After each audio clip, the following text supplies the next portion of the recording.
فندم فجعل يبكي. الله يستر عليه. فجعل يبكي وذهب في طريقه إلى معبده مرة أخرى. قال فمر بمساكين فجلس معهم وقد أقعده إعياء تعب.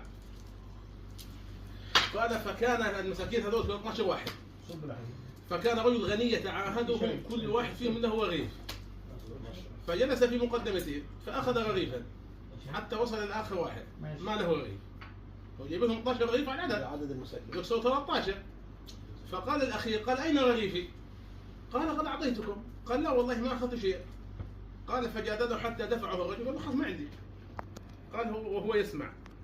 قال فقام حتى وصل إليه فأعطاه ذلك الرغيف وبات ليلته جائعا طاويا أو طاويا، فما وصل مكانه أو ديره إلا قد مات.